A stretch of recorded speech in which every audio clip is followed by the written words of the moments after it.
So this week on the Property Podcast, we're taking a bit of a risk because we're going to give you a lot of opinions that we know you're probably not going to like. And that's not a great way to win over people. But this week we are sharing our unpopular opinions on property, and I think we're going to ruffle a few feathers.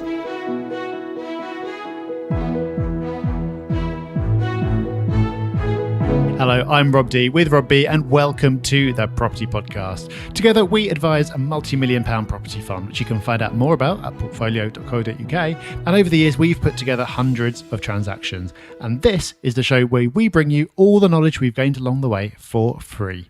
And yes, today we are sharing some unpopular opinions that you won't want to miss. And make sure you stick around to the end because the knowledge sharing doesn't end with property. Now it's time for our news story of the week. And if you like this part of the show, you're going to love next week because next week is our market update. And we get big numbers listening to the market update. So we know that you love this type of stuff. Now, you might not love the headline because it's not the sexiest headline, but you know what? That's our job. We go in, we find the headlines that aren't so great, and we actually give you the news stories that are worth hearing about. This week's news story comes from Landlord Zone, and the headline reads, Selective Licensing Schemes Not Accountable Reveals NRLA Research. Rob, it might not be the most exciting or eye-catching headline, but it's caught your attention. Yeah, just there's nothing you can do with this information. You can feel a bit aggrieved, and sometimes it's nice to feel a bit aggrieved. So many listeners of this podcast will have properties in areas that are covered by selective licensing schemes. So you have to pay somewhere in the region of like £500-ish to have a license to rent your property out. This research has found that nearly 2/3 of councils that operate these schemes don't actually record the number of complaints that they get about private rented housing. So the very thing that these schemes are meant to be doing, they're not even recording how many complaints they get. And amazingly, the record of councils that do have selective licensing schemes is worse than those that don't have licensing schemes. So what are we all paying all this money for? Who knows? But it doesn't seem to be stopping councils from wanting these schemes. It doesn't seem to be stopping government from approving them. So like I say, this is not an actionable news story other than maybe try to buy a property in an area that doesn't have one of those schemes, but those are few and far between. These schemes cover most of the country now. So you can just feel a bit of righteous indignation for a Thursday morning. Now, before we get going with the main content of this week's episode, a little teaser for you, something for you to look forward to. Because Rob and I, this week, are recording our first ever property podcast on video. And that will go out next month in March. So look out for that. But you could quite rightly be forgiven. But why? But why would you do one on video? Have you had new haircuts that you want to show off? No, we do want to show off something, but it's not our new haircuts. Because we will be filming from the UK's highest penthouse. Now, Portfolio is super exciting and we're doing lots of exciting things there. But within the Portfolio app is the Deansgate penthouse we talked about previously. And if you're not aware of what that is, it's the highest penthouse in the UK. And we will be recording there this week. So that episode is going to be amazing because it's going to be a Q&A special. You may have seen on our social media platforms that we've been asking for your questions. Well, we answer them at that venue, at that location. So not only are you going to get a Q&A special where we answer all your questions on property and beyond, which is going to be cool, you'll also get to see the visual delight of that apartment. And I'm sure there'll be some tour attached to it as well. So of course, you're going to want to listen to that podcast when it comes out in March, but you're definitely going to want to view the video as well. So we're not going to be doing video podcasts on a frequent basis. In fact, we have no plans to do a second one at any point in the future right now. But if you don't want to miss this episode on video, make sure you check out the Property Hub YouTube channel. It's Property Hub UK. Go along there, subscribe, and I highly recommend you hit the notification bell as well, so you are notified when new videos come out, in particular this one, so you don't miss it. So the audio version will be with you in March, but so will the video version, and we can't wait to record that one. You don't record 467 podcast episodes without having a few opinions. We've got plenty of them, and often when we talk about property in the media, as we're often asked to do, we give opinions that are not aligned with what other commentators are saying. You can see this in our predictions that we make every year, but it's also just borne out in the way that we look at the property industry. And you know what? Some of those opinions are not popular. In this episode, we're going to share some of our unpopular property opinions, some of which we've never talked about with each other before. So it's going to be interesting to see to what extent we agree with each other. And I think this will be a valuable listen because it will give you a new way of thinking about certain subjects. You may not agree with it, but you attend in the media to only hear one view. And so this will at least be giving you an alternative. You might agree with it, you might not. There might be something in there that makes you think about property a bit differently. And that is always worthwhile. So Rob, shall I kick us off? Yeah, let's kick us off. This first one, we're both in agreement on. But it may surprise people. Well, that's kind of the whole point of the episode, right? That they're unpopular. It may surprise people with our opinion of this one, as you know, with a property podcast, and we talk to investors each and every week. But the first one is rental notice periods should be longer. I wasn't actually sure if you would agree with this one. So it's interesting that you do, because this is one I don't think we've talked about before. I've got a vested interest in this because I choose to rent. And so I thought maybe I was being a bit biased. But the background to this is, as you probably know, at the moment in England, you need to give 2 months' notice to end a tenancy by the Section 21 route, which is going to be changing at some point. But basically, if you want to get your property back because you want to sell it, you want to move in yourself, you just want to ask the tenant to leave for whatever reason, you need to give 2 months' notice. And as a property owner, of course, you want that period to be as short as possible. And you're probably of the view that, well, it's my property, I should be able to do what I like with it. But on the other side of this, I don't think 2 months is enough from the tenant's point of view. So, of course, if you haven't been paying the rent, if you smashed the place up, then it should be possible to ask those tenants to leave, and it should be able to do so as quickly as reasonably possible. But if the landlord is asking you to leave purely because they want to sell the property, for example, 2 months is not long to find somewhere new to live and pack up your entire life and move somewhere else. Especially if you've got kids in school and things like that, it's just not long enough. And in Wales, interestingly, where there's some major changes going on at the moment, they're changing that notice period to 6 months. And predictably, landlords are very upset about this, but I actually agree. I think 6 months is about right. Yes, it is your property. And yes, you'd think, well, I should be able to do what I want with that. But it's not like any other investment. It's someone's home. So I think there's got to be some balance there. Yeah, I'm not sure I'd say as long as 6 months. I don't have a strong opinion on the time frame, but definitely more than 2 months. I think it's important to say it, Rob, but just in case people block that part out, we are not saying that this would apply for bad tenants. Bad tenants, get them out, as far as I'm concerned, you know. Now, it depends on your definition of bad. Smashing a place up, for me, that's clear cut. That's bad. Not able to pay the rent, depends on their circumstances. It's not just that there might be a bad person or bad tenant, maybe a bad situation. This is not easy, right? Making up fantasy rules, because there's all different scenarios and situations. But generally, if you just look at a tenant who's never caused you any issue and always paid their rent on time, surely you owe them the courtesy of longer than 2 months, particularly if they've been there a long period of time. You know, maybe the period of time of notice you need to give extends on the amount of time they've been there. It doesn't really matter. We're not going to be able to set the rules today. Unfortunately, Boris isn't listening. Well, you know, he might be. Hello, if you are.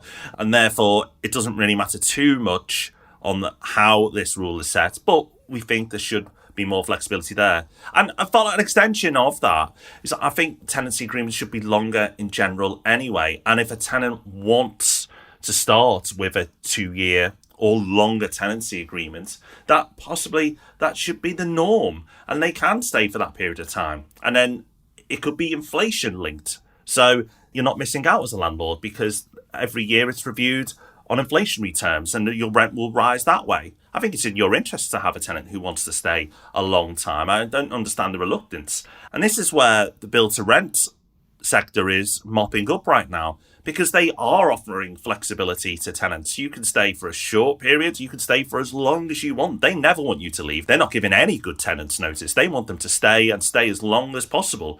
So if tenants start to see there being a risk at renting from an individual landlord versus a corporation, then the corporations are going to start winning because they're going to be seen as the safer option for tenants. So as landlords, if you like it or not, I feel that the market has to move this way, and the market has to move more in the interests of tenants, because if it doesn't, the institutions will just win and landlords will miss out. You've actually taken us on to something I was going to bring up later as an unpopular opinion, but we may as well cover it now, which is that institutions getting into the rental market is a good thing. And maybe it's just because of the type of media I read, but I never really see any stories sort of talking about the positives of big build-to-rent players getting into the market. All the sort of landlord-focused press is talking about it as competition, and the financial press kind of sees this as big companies moving in, they're probably going to be profiteering or whatever. But I do think that institutions coming in is a good thing. For a start, at the moment, it gives more choice, and more choice is a good thing. You can either take advantage of that choice or not, but it's there. I've seen complaints about how they're only providing very expensive accommodation with lots of facilities and things like that. And at the moment they are. In the future, actually, I think they'll probably move down to the mid-market. But even if they are, so what? You don't have to go and rent there if you don't want to. The option is there. I think for the residents who live there, it's a good thing because, as you've already touched on, Rob, they tend to want longer tenancies. They tend to offer a better service. But for good landlords, I think it's actually a good thing as well. Yes, it is more competition. And yes, build-to-rent operators will force standards up. But I think that's a good thing because ultimately it will improve the rental sector. And in time, I would expect that to actually improve the way that landlords are treated.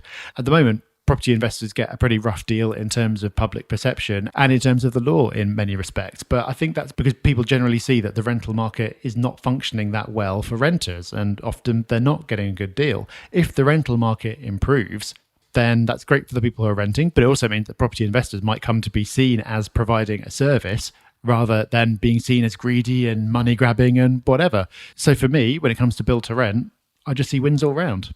Yeah, it's a bit funny, isn't it, that some people in the property industry, some landlords go, oh, build to rent, money grabbing institutions, and then those same landlords get offended when they're called money grabbing landlords. You know, it's overall, it's a good thing. And yes, it is more competition, but as you've rightly pointed out, Rob, competition drives up standards. And I think standards being driven up is a good thing. It's hard to argue against it. It may mean you need to up your own standards, but you know what? That's life. Like, you've got to up your standards in whatever you do. If you want to be the best at what you do, you have to constantly up your standards. What was good a few years ago isn't good today. You know, property is a business, and your business, if it's not up to scratch, won't do well. You know, you can't just rest on your laurels. And this kind of links into another unpopular opinion, which is to say that I don't think being a property investor is a right for everyone.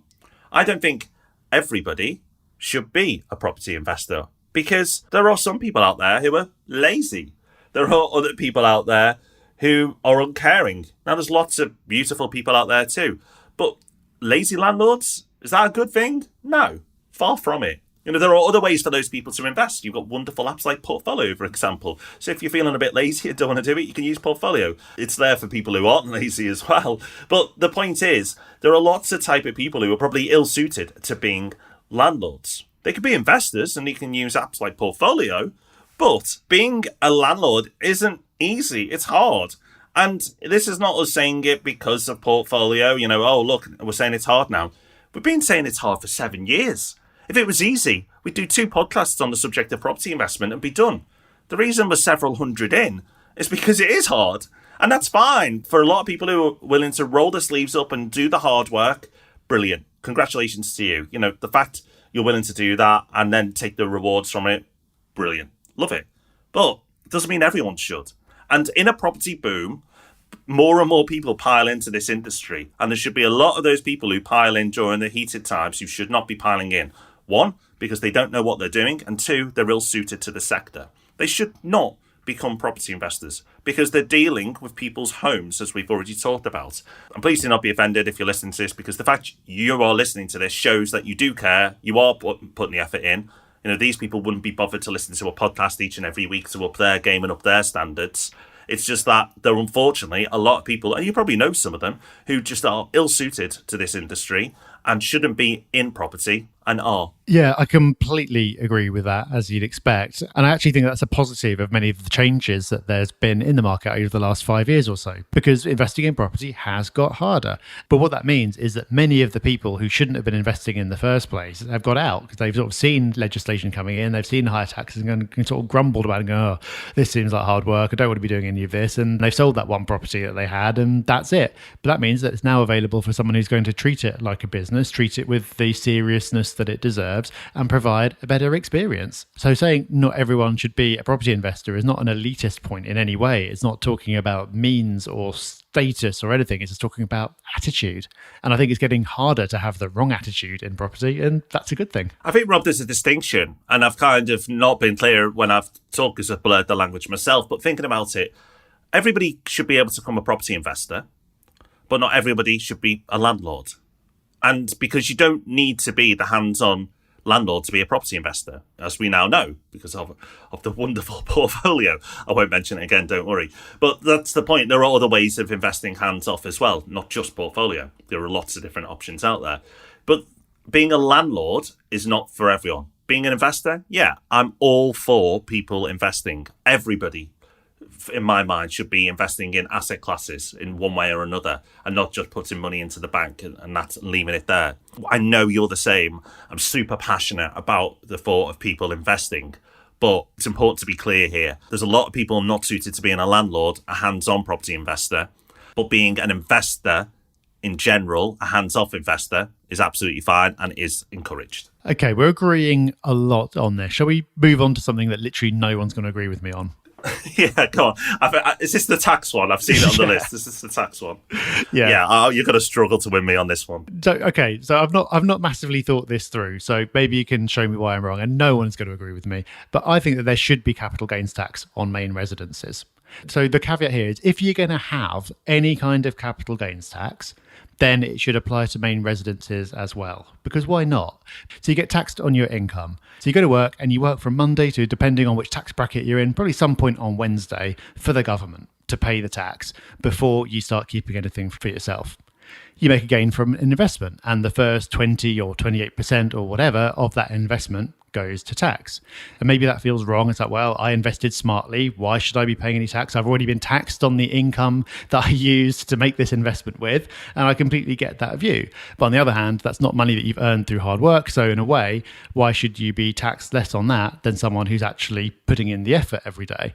But then you extend it to main residences. And when it comes to your own home and that goes up in value, you don't pay any capital gains tax at all. Well, what's the difference? This is actually even less to do with your own skill. You may not have even bought it as an investment. You just bought it because you needed somewhere to live. It's gone up in value, and then you don't get taxed on that gain at all. So if I was going to formulate some policy around this, I'd throw in some caveats. So I'd do something to make sure that you weren't penalised for improving your home, maybe something to do with indexation so you don't get penalised for general inflation.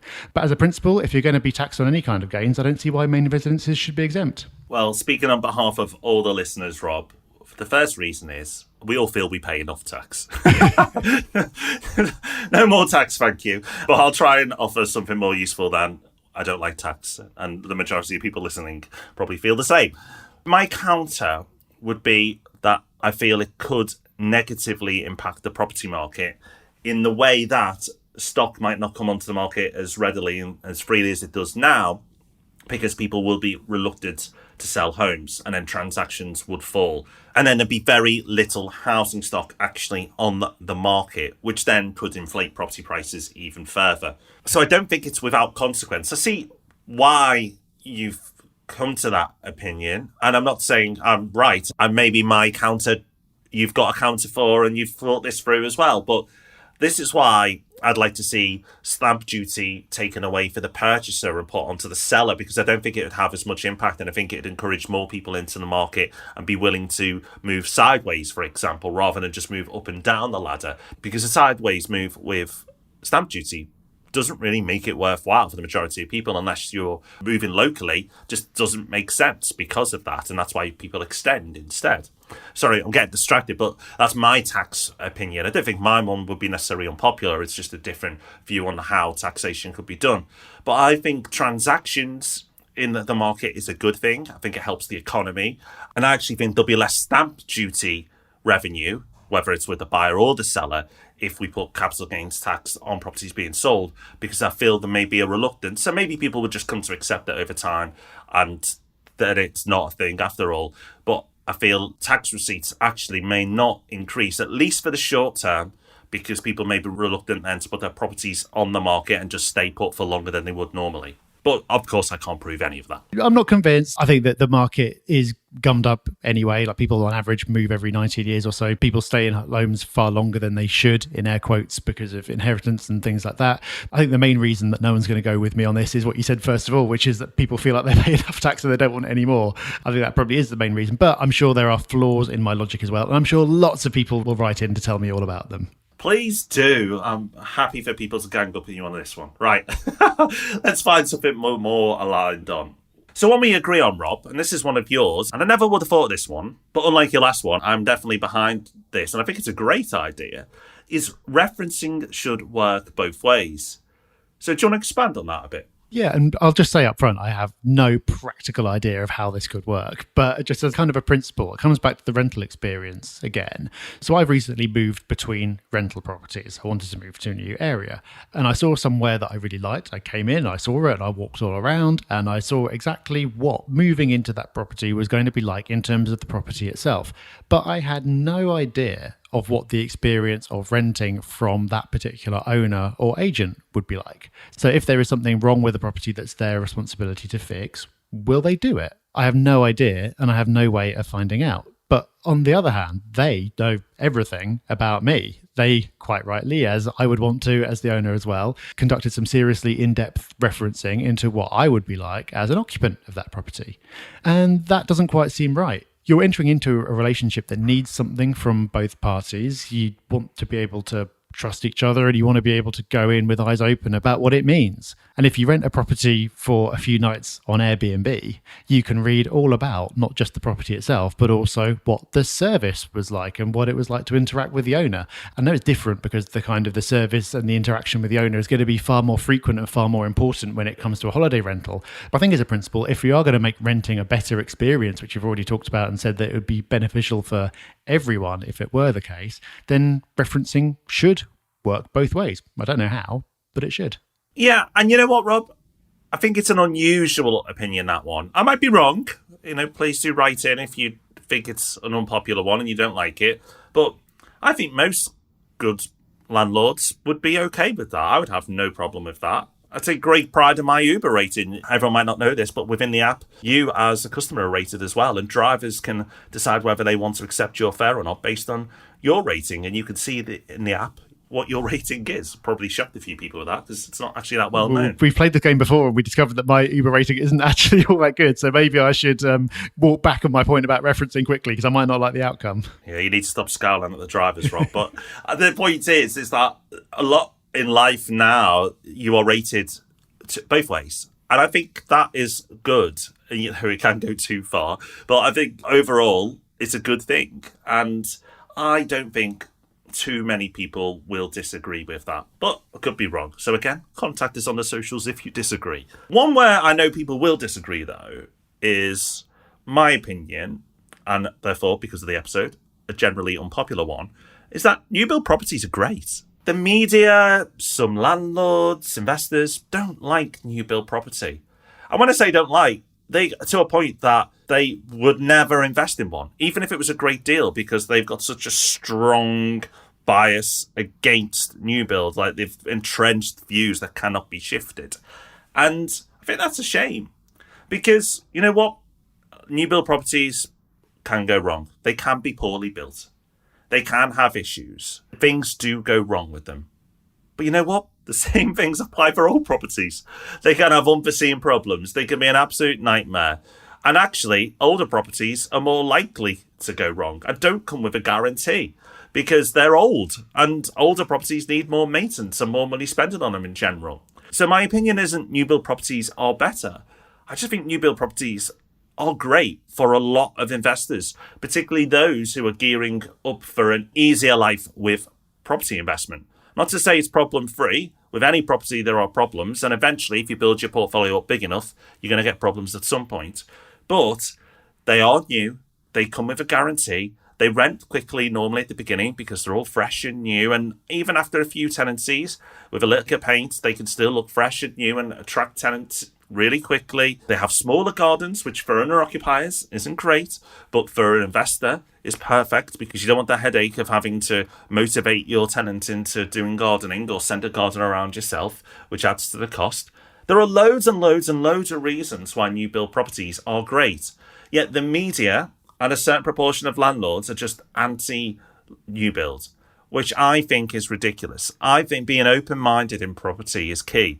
Open-minded to new areas, open-minded to different property types. It's like when people go, I prefer houses over flats, or I prefer flats over houses, and I'll only invest in this one type. Well, no, that's crazy, because there could be an incredible deal offered to you. And if you're so close-minded that you are unwilling to even consider the possibility of investing in that type of property, then you're costing yourself money. Your strongly held opinion is hurting you financially. And you know what? I'd rather be wrong and do better financially. I don't care if my opinions end up being incorrect. If I was told I believed in a certain asset class, but then somebody could show me something else was a better asset class and would make me more money, well, it doesn't matter that I previously had held this attachment to another opinion. I just want to do what's best.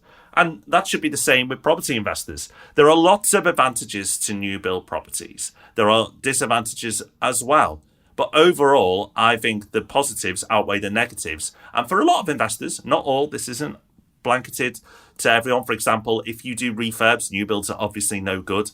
But for a lot of investors, particularly those who want to be hands-off, new builds are great. I'm with you on this one, but I think this is going to be the busiest week on our socials ever because we're saying so many things that people are just not going to agree with. And in this case, I know that we're going to get people writing in and saying, oh, well, you said that, but I bought such and such a property and this happened, or I did this and that happened. And yes, I'm sure that did happen to you. But Rob, you didn't say that new builds are perfect. You didn't say that new builds will never give you any issues.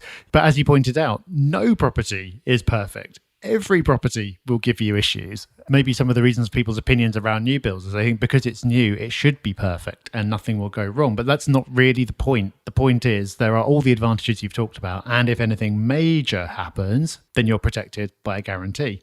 I think new builds also get a bit of a bad rep because standards haven't always been so good in the past. But I've moved around a lot and lived in lots of different properties that were constructed at different times. And I think new builds have actually come on a really long way in the last 10 years or so. I think there was a period when standards were not particularly high. But for new builds that are completing now, I think standards around energy efficiency, around noise, around general standards of construction are pretty high. And so I think it's possible as well that people have got an outdated view of new build that's contributing to that opinion.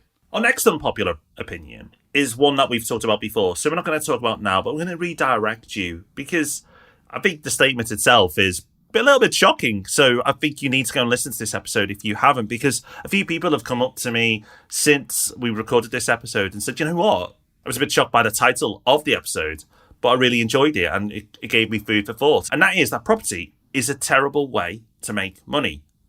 Now, you're probably thinking, what? If you've not listened to that episode.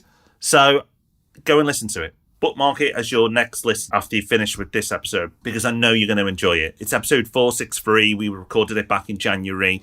It's one that you're going to want to listen to because we truly believe that property is a terrible way to make money. And if you think we've lost our senses, well, go and listen to the episode and we might change your mind. Okay, Rob, we're almost guaranteed to upset a large proportion of our audience with at least one of the things that we've said. So let's finish with an opinion that's going to be certainly unpopular in the country at large, but I think we're among friends here. The country needs landlords. Hear, hear. I knew that one wasn't going to be a tough sell, but I do think it does. And I think we've covered lots of the reasons that this is an unpopular opinion in the country at large. I think there are structural reasons why the experience of renting is pretty terrible, and it is, and that leads people to think badly of landlords in general, even though it's not their fault.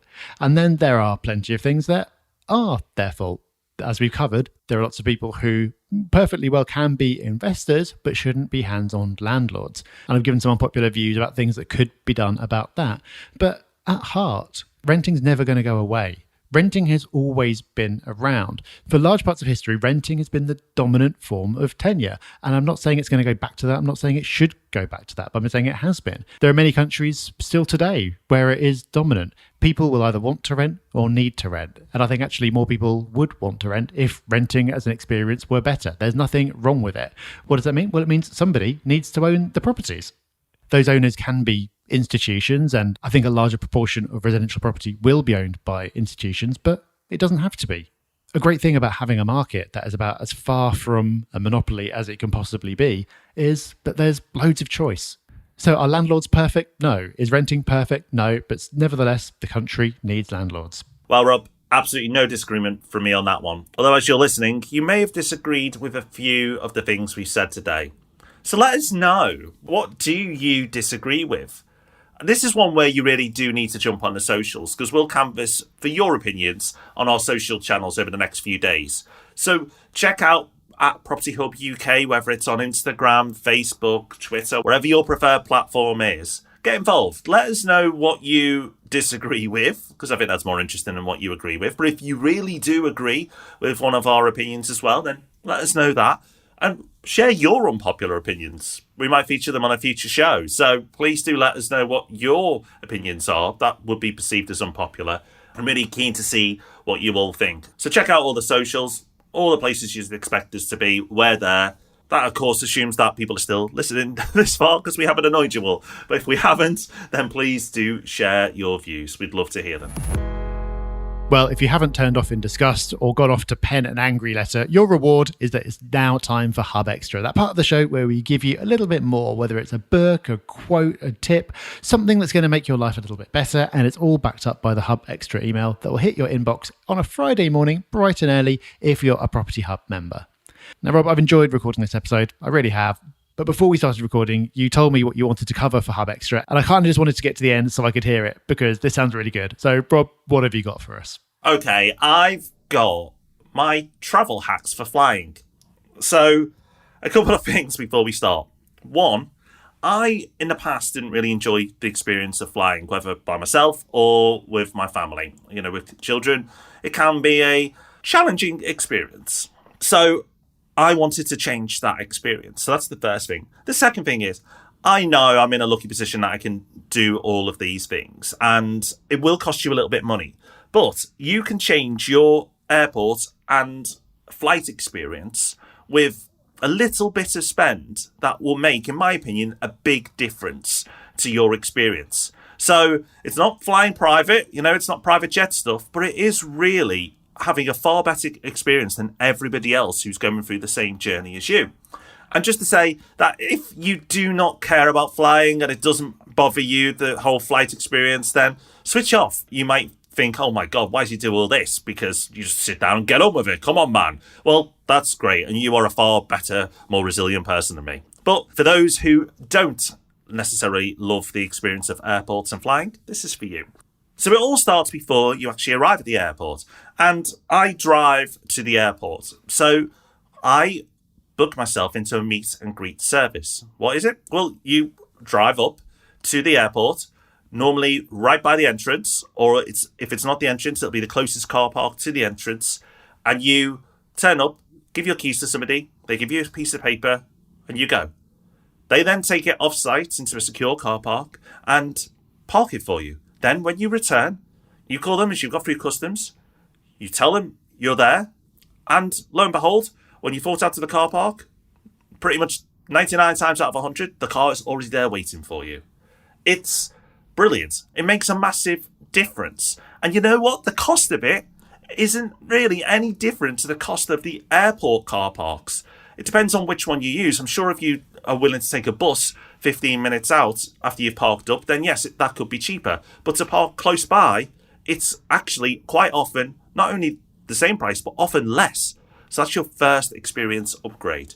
The next experience upgrade is book the fast pass for security, but book it in advance. It's cheaper. So you can often do it there and then on the day, but it can be more expensive to do it that way. So for a few quid, you can bypass that security queue, massive queue, and be whizzed through in minutes. You often have a different corridor to go down to get to it as well. It feels like a nice experience. But I know in Luton, it's less than a fiver to do at Luton Airport. And I'm sure if you went to anybody in the back of that queue when they're looking at how long they're going to have to wait before they get to security and say, listen, give me £4 and I'll bump you to the front, they'd do it. But very few people will think of doing it. They feel, oh, why do I want to do that? But £4, that's less than a pint. Like, for me, that's easy. So that's the second way to upgrade your experience. The next way to upgrade your experience is get a credit card that gives you airport lounge access. Now, there are lots of different credit cards out there, and lots of them come with different benefits. And if you pay down your credit card in full each and every month, it shouldn't have to cost you for that credit card. With my credit card, I get airport lounge passes plus some other benefits. So for me, it's perfect. I never get charged any interest because I just clear it off each and every month. But then when I get through security, which I've done in minutes, I then walk into a lounge where there'll be food available and drinks, both alcoholic and non-alcoholic. Even if you don't have a credit card that gives you that perk, you can just buy it as a one-off. It's often £15 to £20. And you know what? If you get a meal out of it and a few drinks, you've probably broken even, but you've had a much better experience. My next upgrade suggestion is, on the way out of the UK, is pick your seats and pick a seat that is near the front. Doesn't have to be front row, but pick a seat that is near the front. Two benefits. One, the cart will come to you a little bit faster, which is great. I always like to get something from the cart because I'm a bit greedy. But second, and the most important reason, is you're off the plane first. So when you get through to customs, and now we've left the EU, those queues are longer, it means that you are at the front of the queue rather than at the back. Because if you're at the back of the plane and it's only exiting from the front, then you have got the whole queue of the plane in front of you for passport control and customs. And for me, I hate queuing. This is why I do a lot of this. So I like to be near the front. On the way back, though, definitely upgrade if you're flying with the likes of EasyJet or similar to get the faster luggage drop-off service. They call it different things, and they charge you a few more quid for it. Why? Well, on the way out from all these UK airports, you're flying from their hubs, and they have loads and loads of desks open, and actually they're reasonably well organised at getting your luggage off you and getting you through into the rest of the airport. But on the way back, these airports aren't EasyJet airports or other airlines exist airports. And they'll often only have one or two desks. And you are in a queue that's massive. Whereas if you've got the speedy drop-off service with the luggage, you walk to the front, drop your luggage off, and you're through. Everyone else is waiting, you're off again. And you're off again into your fast-track security on your way to the lounge where you're going to relax while everyone else is stressed. There are other little bits and pieces you can do, but they're my main hacks and they're my main wins to make the airport experience a great one. It's not just something I do now, it's something I actually enjoy. Costs a little bit of money, but actually, it's not a lot. And some people are reluctant to spend the upgrades on their travel, but in the grand scheme of things, it's not a lot of money. You're more willing to spend that on a top or a meal or anything else. So why not spend it on your travel experience and make it a 5-star one? That was amazing. Everything about that was amazing. I am clipping that little segment so I can listen to it before my next trip. I can't wait to travel for many reasons, but also I can't wait to try some of that out. I was hoping you'd have something in there where it was a service a bit like the car, but with your children. So someone would collect your children, take them to the destination, and then you could just travel without them. That would be awesome. But short of that, I love all of that. And I think there's an interesting general principle in there as well, which is, but not just travel, but where in life can you spend a little bit more to get a far better experience? It was something I was talking about with a friend the other week, and he had some really interesting ideas for other parts of life as well, because most of those things are, like you said, they're open to everyone. They're not secrets. They're not even expensive. It's just most people don't think to do it. They just go with the default. So some brilliant tips there for your next trip, but also an attitude that you can apply to other areas of your life as well. Well, that is us done. Maybe we've offended you, but we've given you some value at the end as well. So hopefully you'll keep listening and you'll keep on coming back, because we will be back with Ask Rob and Rob and the Property Podcast next week. But in the meantime, do let us know what you thought of this episode. Share your own unpopular opinions. And if you want to be a bit more positive, then share your travel tips as well. We'd love to hear from you. We're on all the social networks at Property Hub UK. But that's us done for now, though. Thank you for listening. We'll see you soon. Bye-bye. Bye-bye.